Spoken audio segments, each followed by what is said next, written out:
தென்காசியில் ஹவுசிங் போர்டுக்கு பக்கத்தில் வெல்கம் நகர் வந்தீங்கன்னா ஒரு 1.25 சென்டில் ஒரு நல்ல ஒரு ஃப்ளாட் இன்றைக்கி நம்மள்கிட்ட சேலுக்கு வந்திருக்கு.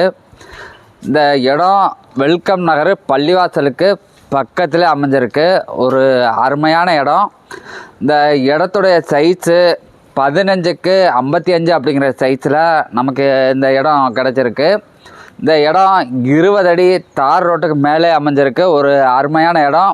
15 அடி ஃப்ரண்டேஜில் 55 அடி நீளத்தில் நமக்கு இந்த இடம் அமைஞ்சிருக்கு. இந்த இடத்துக்கு ஓனர் சொல்கிற ரேட்டு 23 லட்ச ரூபா ரவுண்டாக கேட்குறாரு. ஃபிக்ஸ்டு கிடையாது, பேச்சுவார்த்தைக்கு உட்பட்டது தான். இந்த இடத்து பக்கத்தில் ஹவுசிங் போர்டு அமைஞ்சிருக்கு, பக்கத்தில் பள்ளிவாசல் அமைஞ்சிருக்கு. ஒரு நல்ல ஏரியாவில் நமக்கு இந்த இடம் கிடச்சிருக்கு. இந்த இடத்த விசிட் பண்ணணும் அப்படின்னா எங்களை காண்டாக்ட் பண்ணுங்கள். உங்களுக்கு இந்த இடம் பிடிச்சிருந்துச்சுன்னா ஓனர்கிட்ட பேசி நல்ல ரேட்டுக்கு உங்களுக்கு இந்த இடத்த நாங்கள் வாங்கி தரோம்.